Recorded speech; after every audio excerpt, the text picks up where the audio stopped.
Bonjour les amis, j'espère que vous allez bien. Nous sommes le 19 avril 2024. Il fait froid, là ça s'est refroidi à Paris. Nous avons remis les manteaux et les pulls.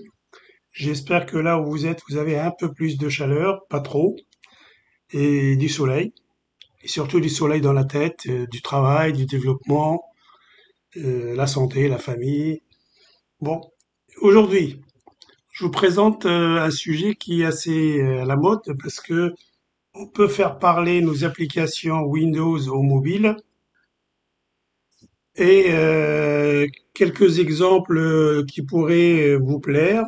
Lorsque vous affichez un message erreur, par exemple, parce que l'utilisateur n'a pas saisi une information, par exemple son nom, ben vous faites une boîte de dialogue pour afficher le message non obligatoire.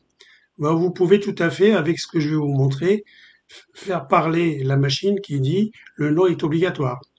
Un deuxième exemple, vous avez mis de l'aide dans votre application pour que les gens comprennent comment l'utiliser. Et pour chaque fonctionnalité, vous avez soit une fenêtre avec du texte, soit vous avez mis en place un PDF. Vous pouvez remplacer ça par une voix qui explique les différentes étapes pour faire la fonctionnalité souhaitée dans votre application. Alors, moi, ce que je vais faire, je vais d'abord vous montrer une démonstration sous Windows et puis une démonstration sous Windows Mobile, mon PC, mon téléphone Android. Et après, on rentre dans le détail du code. Vous êtes prêts? On va y aller. Donc ici, j'ai prévu dans l'application Windows une fenêtre dans laquelle je charge les voix de synthèse que j'ai sur mon PC. Le PC de Windows, il prévoit deux, trois voix d'office standard à l'installation de Windows et je vous montrerai comment on peut en rajouter avec des langues différentes. Ici, vous voyez, j'en ai prévu pas mal. Je vais prendre la première qui s'appelle Hortense, qui parle français. Parce que la démonstration, c'est de vous montrer comment je peux faire prononcer un texte en trois langues différentes, le français, l'anglais et l'espagnol, mais avec des voix qui parlent anglais, avec une personne anglaise, une personne espagnole, une personne française. J'ai préparé du texte, donc je vais prendre un texte français ici, vous voyez, je vais l'amener dans mon application, je vais le coller ici, et Hortense que j'ai choisi là-haut, alors ça n'a pas pris, voilà. Hortense que j'ai choisi, je sais à l'avance que c'est une personne qui parle le français avec l'accent français. Je clique sur lire texte. Alors peut-être que j'ai coupé le son. Non. Alors j'aurai test. Bonjour, Voilà. Comment ça va? Je vais prendre un texte en anglais.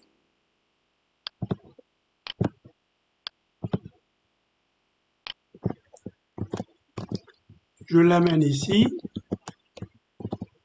Je vais choisir à l'avance, je sais que David, il parle avec un accent anglais. Je clique sur lire. Et la même chose pour la démonstration, un texte en espagnol.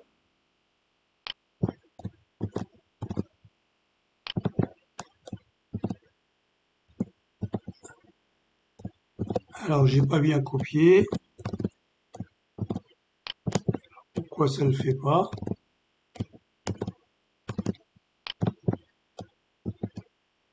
Alors, on va faire, c'est pas grave, voilà.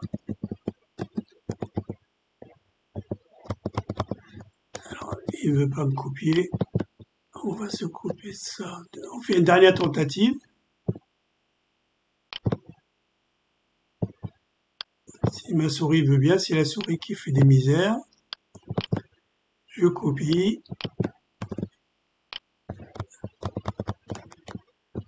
Voilà. Je vais choisir une voix que je sais à l'avance par l'espagnol, c'est Elena. Je clique sur lire. Ouais. Et dernière fonctionnalité que j'ai fait ici, c'est je commence à lire, mais si le texte est très long, je peux vouloir m'arrêter en plein milieu. J'ai pas envie de continuer. Donc je vais faire vite. Je vais cliquer sur le verre pour que la lecture commence et je clique sur le rouge parce que mon texte n'est pas très long. Hola de salud. Hola de salud. Oui, je laisse pas finir. Hola de salud. Alors, comment on fait ça? On va voir ça après. Pour l'instant, je vais faire la démonstration avec la même chose avec une application mobile. Alors, l'application mobile, je l'ai préparée ici, sur mon téléphone.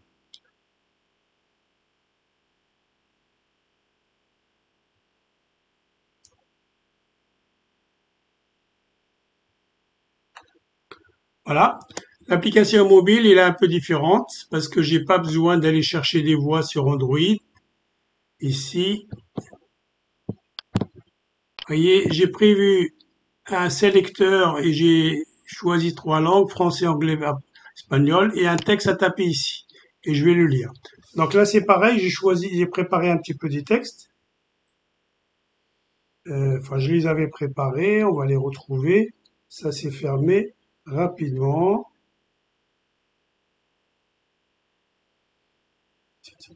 Ici, voilà, ici. Alors, ici, je vais prendre ce texte-là, que je vais copier, et je vais l'amener dans mon application Android, et que je vais coller ici. Et je choisis le français parce que c'est un texte en français. Paris est une belle ville. Je fais lire. Paris est une belle ville. Voilà. Je vais l'effacer. Je vais aller choisir un texte en anglais. Copier. Je reviens dans mon appli, je le colle. Et je choisis l'anglais. London is a beautiful city. OK. Troisième tentative avec l'espagnol.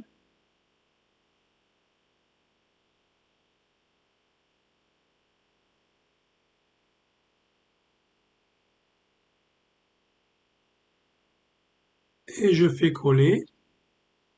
Je sais que c'est de l'espagnol, je choisis la langue espagnole. Barcelona es una bella ciudad. Et voilà. Donc, démonstration sur les deux types d'applications, Windows et mobile. Maintenant, on va rentrer dans le vif du sujet qui est comment ça marche tout ça. Et bon, on va commencer par expliquer des choses sur l'application Windows, les principes et après le code. Et je ferai pareil pour l'application mobile Android. Alors, première chose, pour une application, donc la synthèse vocale, il ne faut pas confondre deux choses. Il y a ce qu'on appelle la synthèse vocale, où c'est l'application qui lit un texte à l'utilisateur. C'est ce que je viens de vous faire comme démonstration. À ne pas confondre avec la reconnaissance vocale, où votre application, il a une liste de mots ou de phrases qu'elle reconnaît. On appelle ça la reconnaissance vocale. Un humain va prononcer la phrase ou le mot, et l'application va reconnaître ce mot ou cette phrase, et elle va exécuter un traitement, c'est-à-dire une procédure, donc un code.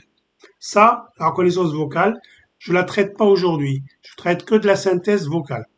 Je vais vous donner quand même quelques indications avant d'aller plus loin. Si vous allez sur le net et vous tapez WinDev synthèse vocale, vous allez trouver tout un ensemble de fonctions qui s'appellent ici fonctions de gestion de synthèse vocale. Et regardez ici, PCsoft, il va nous dire que c'est pas pour WinDev, parce que WinDev, ici, c'est grisé. Donc, les fonctions qui commencent par synthèse vocale ne fonctionnent que pour les mobiles, Android et iOS. Je vais vous expliquer comment on fait avec Windows autrement. Si vous voulez faire de la reconnaissance vocale, c'est-à-dire que vous demandez à ce que votre application commande grâce au mot, par exemple, elle peut commander un robot, on peut prononcer le mot commander et moi je dirige vers la page ou vers la fenêtre qui permet de commander à manger, par exemple, et ainsi de suite. À ce moment-là, vous tapez sur Windev, sur le web Windev reconnaissance vocale, vous aurez la doc ici, et là vous voyez que c'est pour Windows et pour aussi les mobiles, et vous avez des fonctions qui commencent par reconnaissance vocale quelque chose. Ça, je vous laisse donc vous documenter là-dessus. Nous, une fois qu'on a fait ce distinguo, on va commencer à regarder un petit peu comment on fait. Pour Windows déjà, la première chose dans Windows, c'est que vous vérifiez dans les paramètres de Windows, est-ce que vous avez les voix qui vous intéressent. Votre application, elle affiche délibellé dans une langue, elle doit parler dans une langue aux utilisateurs. Est-ce que vous les avez déjà dans le PC de l'utilisateur ou est-ce que vous les avez pas? Moi, je vais vous montrer pour faire du test sur votre PC de développeur. Là, il faudrait simplement aller dans les paramètres de Windows. Là, je l'ai préparé. Et quand vous êtes dans les paramètres de Windows, vous cherchez option d'ergonomie. Et quand vous êtes dans l'option d'ergonomie, vous pouvez taper ici narrateur.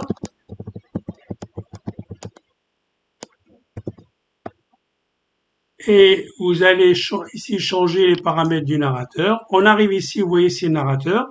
Moi, il est désactivé parce que sinon, il fait du bruit. Et vous pouvez l'activer pour voir comment les voix elles fonctionnent.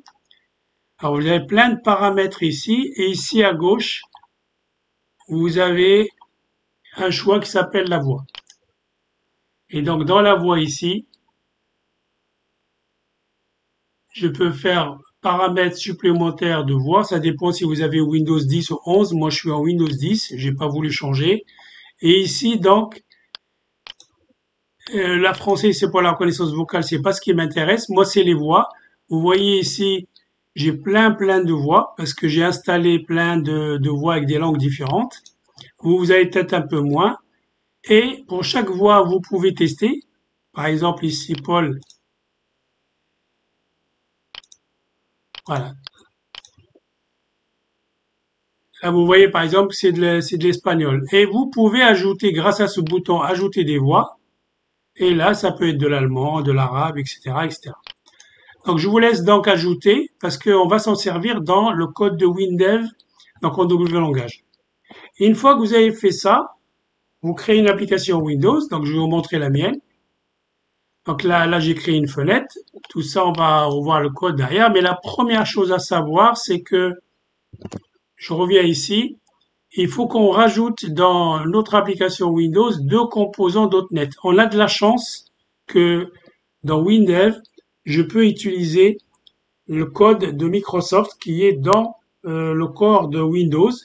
Alors, pour ceux qui ne le savent pas, Microsoft donne des composants qui sont des milliers de codes. Ces codes sont stockés par fichiers, des fichiers qu'on appelle des classes. Si vous connaissez pas la notion de classe, allez voir mes premières vidéos où je vous parle de la programmation orientée objet. Nous, on n'a pas besoin de tout ça. On a besoin juste de savoir que parmi tous ces milliers de codes, on a des codes qui permettent de faire de la synthèse vocale. Pour ça, dans WinDev, on me dit qu'il faut installer ces deux assemblées, ou j'appelle ça des composants en français, qui portent ce nom-là. Et c'est là-dedans que s'est enfoui les objets que je vous montre en flèche en bas, les objets qui nous intéressent. Pour faire parler une application Windows, il faut un objet qui s'appelle le Speed Synthesizer, ER. Là, j'ai changé de ligne, mais c'est en un seul mot, Speech Synthesizer. Et ça fait fonctionner la synthèse vocale dans votre application.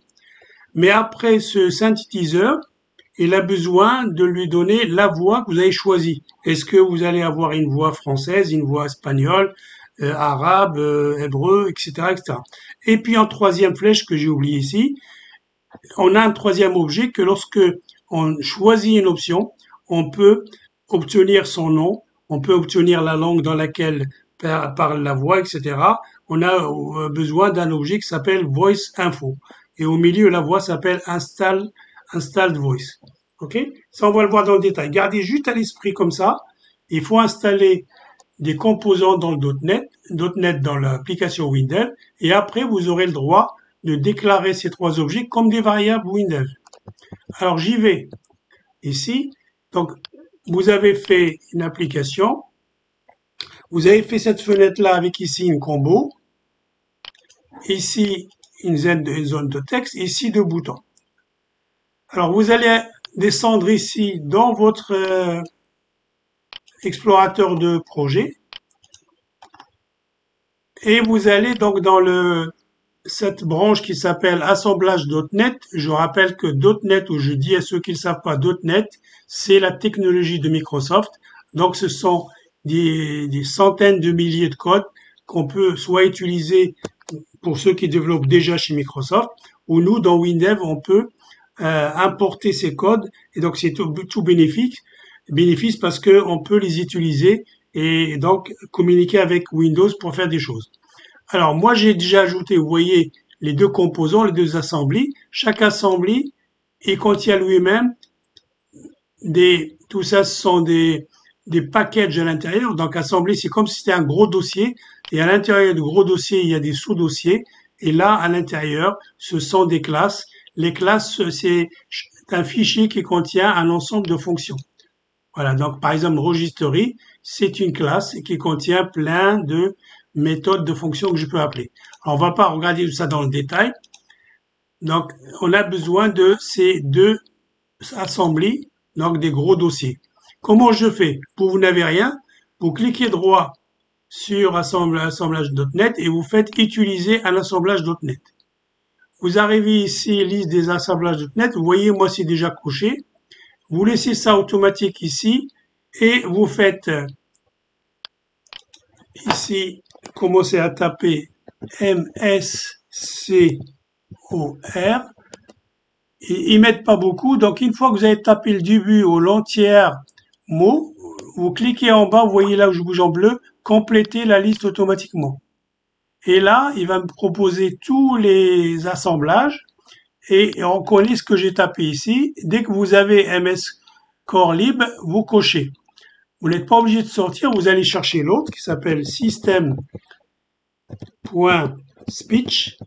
Et au fur et à mesure que vous tapez, vous voyez s'il l'a amené. Oui, vous l'amène ici. Moi, je l'ai couché. Vous le couchez aussi. Et vous faites OK en bas. Donc, moi, je l'ai déjà assemblé. Donc, une fois qu'on a ça, eh ben, on a ce qu'il faut. Alors, maintenant, la première étape dans mon application, je vous montre ce que j'ai fait, mais vous n'êtes pas obligé de faire tout ça selon vos applications. La première chose, moi, c'est que je vais regarder le code de la fenêtre parce que j'ai besoin de remplir au moment où je charge la fenêtre, au moment où je l'affiche, j'ai besoin d'aller chercher toutes les voies qui sont installées dans Windows et je les amène dans cette combo pour que l'utilisateur choisisse. Alors j'ai mis ça dans le code de la fenêtre. Donc je clique en dehors de la fenêtre, clique droit code et regardez ce que j'ai fait ici. Donc, les trois objets que je vous ai demandé, que je vous ai expliqué. Donc, j'ai le droit de faire ça parce que j'ai installé .NET. Je crée une variable que j'appelle comme je veux. Moi, je l'ai appelé synthétiseur vocal, synthétiseur vocal, et je lui donne le type de la classe qui est dans le .NET, dans Microsoft. Et vous avez plein de commentaires. Hein. Je fais une deuxième variable pour, donc, de type installed voice. Dynamique. Le code, vous allez l'avoir dans le PDF. Donc, pour l'instant, je ne sais que comprendre. Donc, un deuxième objet qui va représenter la voix que je vais choisir dans la combo. Et après, j'aurai besoin, une fois que j'ai cet objet-là, j'ai voix locale choisie et j'ai envie de récupérer le nom, la langue, etc. Pour ça, je déclare une variable, une troisième variable .NET de type voice_info. Le mot dynamique, c'est obligatoire, mais le nom de la variable en réalité, de l'objet, comme on dit, c'est ça. Donc, c'est ce que je vous ai dit. Ça, c'est obligatoire. Je les ai déclarés en global dans ma fenêtre. Je viens maintenant dans l'initialisation. Je vide ma combo. Et regardez ce qui est sympa. La variable que j'ai déclarée comme speech synthétiseur, je l'ai ici. Elle a une fonction qui s'appelle Get Installed Voice. C'est très simple à comprendre. Cette fonction Get Installed Voice me ramène la liste de toutes les voix qui sont installées dans Windows. Et moi, avec une fonction pour de WinDev, de langage, je lui dis à chaque fois que tu prends une voix, je décide de l'appeler voix installée. C'est un nom que je choisis au hasard et que je vais utiliser dans la boucle. Et à partir de là, qu'est-ce que je fais? La première voix que je prends, par exemple la voix de Julie, je lui dis, je récupère ici, je veux récupérer les infos sur cette première voix. Rappelez-vous ici, troisième objet, j'ai info sur la voix vocale. Donc ici, je prends cette variable, je lui dis, la voix que je prends, Julie en premier, s'il te plaît, tu me donnes des infos sur elle. Et ces infos, je les récupère donc dans une variable de type info, donc ici, type voice info. Et donc, c'est cette variable que je mets en bleu qui va me permettre de récupérer le nom et la langue.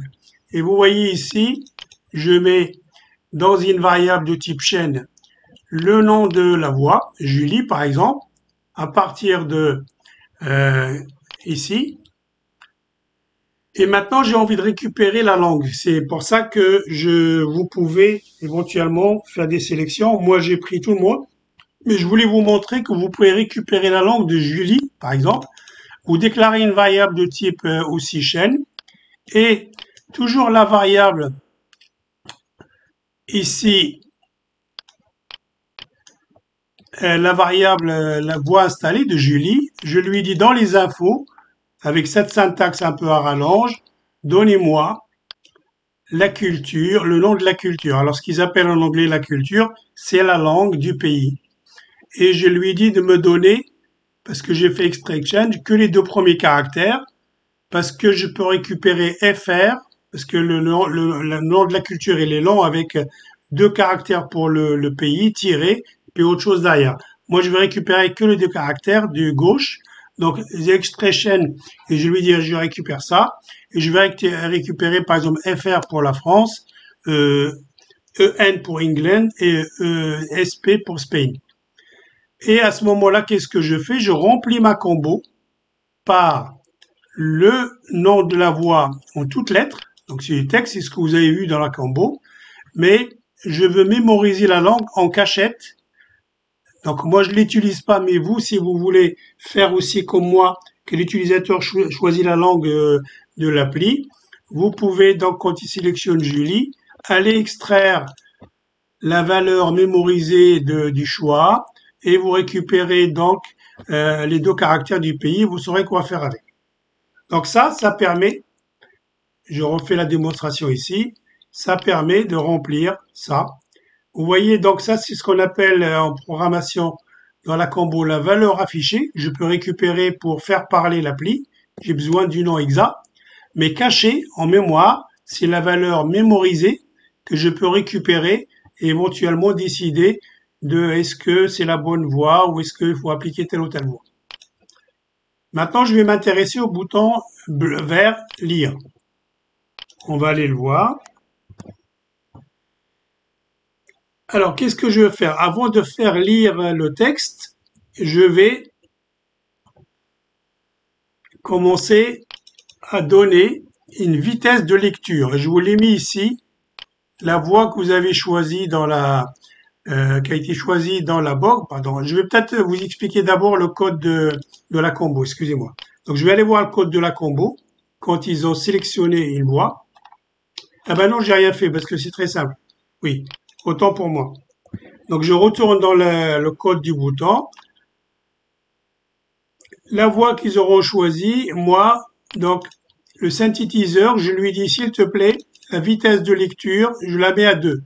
Et vous pouvez la faire choisir avec un potentiomètre, par exemple, dans l'application, si vous voulez que l'utilisateur règle lui-même la vitesse de lecture, sachez que c'est entre 0 et 4. Moi, je mets d'office à 2, le milieu. Pas trop rapide, pas trop lent. Vous pouvez aussi donc régler le volume du son. C'est entre 0 et 100. Moi, je l'ai mis à 80, c'est fort. Pareil, vous pouvez faire un potentiomètre, donc une jauge qui permet de régler l'utilisateur le son.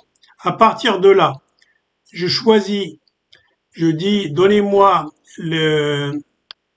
la voix qui a été choisie dans la combo, je récupère l'indice, c'est la voix numéro 1, numéro 2, etc. Si ils ont choisi donc différent de -1, qu'est-ce que je fais? Le synthétiseur que j'ai déclaré dans la fenêtre, il a une méthode qui s'appelle, une fonction qui s'appelle select voice. Et à ce moment-là, je lui dis, bah, tu prends la voix, le nom exact. Donc, si rappelez-vous, il va prendre tout ça. Il va prendre Microsoft Horton's Desktop ou les autres. Mais toute la phrase entière, le synthétiseur de Windows a besoin de toute la phrase. Et donc, moi, je me contente de prendre la voix, mais vous pouvez rajouter après la ligne 12, vous pouvez rajouter, de récupérer à la place de valeur affichée de la ligne 12, la valeur mémorisée. Et à ce moment-là, vous allez avoir la langue et vous pouvez décider si c'est le bon choix ou pas, etc. Après, je me dis que s'ils ont tapé quelque chose dans le texte, eh ben, je vais le lire. Regardez comment on le lit. Le synthétiseur, il a une autre fonction qui s'appelle speak. Il y a speak pour lui dire parler, et je lui donne le texte CISI, ou il y a speak asynchrone. Alors, speak asynchrone, l'avantage, c'est que l'utilisateur écoute le texte, surtout quand il est lent, mais il continue à faire autre chose. Si vous faites que speak, donc c'est bloquant, et à ce moment-là, l'utilisateur, tant que la lecture n'est pas finie, il ne peut pas bouger. Et si jamais ils n'ont pas saisi le texte, à ce moment-là, j'en profite pour dire, je parle, je dis merci de saisir le texte. Et de la même façon, s'ils n'ont pas sélectionné une voix, eh ben, je leur dis avec le même speak asynchrone, merci, choisir une voix. Je fais la démo. Vous voyez, donc j'ai pas choisi une voix, ça râle. Je vais pas choisir de texte. Merci de Ok. Et si quand je tape quelque chose, ben ça sera, comme je l'ai montré, lu. bonjour. Voilà. Ok. Donc ça marche. Eh ben, il n'y a que ça. Il n'y a rien de spécial de plus à voir pour la lecture. On jette un coup d'œil sur le code qui permet de stopper en plein milieu la lecture. C'est toujours la variable globale que je déclare dans la fenêtre synthétiseur. Et là, une méthode qui s'appelle speak asynchrone cancel all. Donc, toutes les lectures, parce que je peux en avoir plusieurs qui sont en train de se faire en même temps, je dis je cherche pas à comprendre, j'arrête la synthèse vocale. Et ça arrête la lecture. Donc, vous voyez, c'est pas compliqué quand c'est bien expliqué, quand vous savez ce qu'il faut installer, le code qu'il faut faire. Donc, n'hésitez pas à utiliser ce code. C'est gratuit. Maintenant, regardons l'application Android. L'application Android. J'ai créé une application Android, mais ça marchera pareil pour une application iOS. Il n'y a pas besoin d'assembler Windows. Vous le comprenez, c'est tout à fait simple. On n'est pas sur Windows, on est sur un smartphone ou une tablette. Donc, c'est de l'Android ou c'est de l'iOS. Donc, à ce moment-là, il y a aussi sur Android, on peut télécharger des voix différentes. Vous pouvez le faire facilement. Et il y a des codes pour choisir les voix et les amener aussi. Alors ici, j'ai fait un sélecteur. Vous voyez, c'est un champ sélecteur. Je l'ai appelé sélection langue. Et donc, j'ai décidé que ici, ça soit sur une colonne pour que vous voyez, j'ai les trois options les unes en dessous des autres, une colonne. Et dans le contenu, j'ai marqué français option 1, anglais option 2 et j'ai fait des plus pour rajouter espagnol. Rien de compliqué. Et ici, c'est un champ donc un texte de CISI, pardon. Champ de CISI. Je double-clique dessus, s'il veut bien. Voilà, champ de CISI que j'ai appelé SAI texte. Texte multiligne quand on veut faire plusieurs lignes. Ou ça peut être un libellé dans lequel vous mettez le texte, si vous voulez pas que les gens... Et puis un bouton. Alors, ici, on va oublier le synthétiseur de Windows, etc. Je vais vous ramener ici pour dire que pour une application Android, on a à notre disposition les fonctions qui s'appellent synthèse vocale quelque chose. Donc, c'est vraiment simple. Toutes elles commencent comme ça. Je vais vous remontrer ça dans l'aide, si vous voulez aller chercher de l'aide. Vous tapez WinDev synthèse vocale et vous allez choisir, donc là j'ai choisi une, vous allez choisir ici le lien fonction de gestion vocale et vous avez toutes les fonctions. Arrêter, savoir si là, il y a déjà une lecture en cours, etc. Nous, on va utiliser Initialize pour que vous puissiez préciser la langue de la lecture. Et puis, on va utiliser lire texte, mais on peut lire un fichier. On peut écouter la voix choisie, etc. Je vous laisse donc voir ça. Moi, je vous montre sur le code. Je reviens ici, donc je viens dans le bouton lire. Et je vais donc me dire si jamais ils ont saisi quelque chose dans le texte. Sinon, je fais rien. Vous voyez, je fais info, merci de taper un texte. Qu'est-ce que je fais ici? Je dis, qu'est-ce qu'ils ont choisi comme option dans le sélecteur? Je fais un selon. Alors, s'ils ont choisi l'option 1, c'est du français. Regardez la syntaxe. Syntaxe vocale initialise et je tape langue. Ici, je fais semblant d'effacer. Je commence à taper langue. Voilà, et j'ai toutes les langues possibles et imaginables.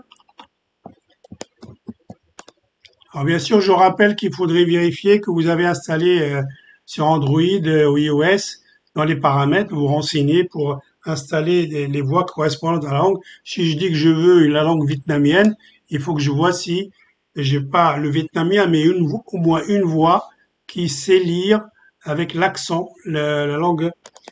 Donc ici, je reviens dans français, comme je l'étais avant. Voilà. Et je choisis avec la même fonction anglais, langue espagnole. C'est tout. Et on a besoin de lire. On fait syntaxe vocale, lit texte, le nom du champ. Et ça se passe très bien. Aucun problème, donc pas grand-chose. Voilà donc pour ça. Vous pouvez évidemment aller vous renseigner sur les autres fonctionnalités ici. Et n'oubliez pas à chaque fois, selon la version de Windev que vous avez, Windev Mobile, il y a des exemples tout faits ici. Voilà les amis, j'espère que ça vous a plu, que ça vous ouvre des horizons pour vos applications futures à venir. Je vous rappelle que si jamais une de mes vidéos vous fait gagner beaucoup de temps, sachez que je passe moi-même beaucoup de temps à les faire. Donc, pensez de temps en temps à faire soit un super tank, ça coûte 2 €. C'est pas énorme si ça vous a fait gagner beaucoup de temps. Et ça me permet aussi, moi, de me rémunérer pour continuer à vous faire des vidéos. Et si vraiment vous avez un besoin qui est un peu plus profond parce que vous passez beaucoup de temps sur une application que vous devez livrer et que vous avez des problèmes, à ce moment-là, soit c'est juste une question simple et vous mettez un commentaire dans la chaîne, donc Best Windev, vous me dites que j'ai un problème. Si ça prend pas beaucoup de temps, je vous répondrai par commentaire. Si ça prend un peu plus de temps, vous me soumettez par WhatsApp. Vous allez avoir mes coordonnées par WhatsApp ou par email, le détail du problème que vous avez, et puis je vous répondrai. Et à ce moment-là, dans YouTube, vous avez normalement le bouton rejoindre ici, et vous avez 3 niveaux d'assistance. Soit niveau 1 qui est pas très cher, quelques euros je crois, et je vous réponds que par commentaire, donc par mail ou par commentaire dans YouTube, jusqu'à vous aider à trouver le problème. Soit vous voulez que j'intervienne sur votre poste de développement à distance. Dans ce cas-là, on se connecte avec Google Meet. C'est moi qui vous invite à une réunion. Et soit vous prenez un niveau intermédiaire qui est à peu près 100 € au niveau 2. Et j'interviens avec vous jusqu'à résoudre donc ces 2 heures. Donc on passera 2 heures ensemble. Ces 2 heures, ils peuvent être fractionnés en 2-3 fois dans le mois. Il ne faut pas que ça dépasse le mois. Et si vous avez un projet beaucoup plus complexe, soit vous voulez le faire du début jusqu'à la fin et vous voulez que je vous aide à architecturer, ou vous avez un problème très complexe dans votre projet déjà démarré, vous pouvez avoir accès à 5 heures, fractionné dans le mois aussi. Il ne faut pas dépasser 30 jours. Et à ce moment-là, on se planifie du temps et je vous aide à résoudre le problème. Si je vous rappelle, si vous passez beaucoup de temps à ça, n'hésitez pas pour gagner du temps que je vous aide. Alors niveau 3, actuellement, il est à peu près à 200 € niveau 3. Alors voilà, donc soumettez-moi vos problèmes par adresse email ou par WhatsApp et je vous répondrai Très très bonne soirée à vous. À très bientôt.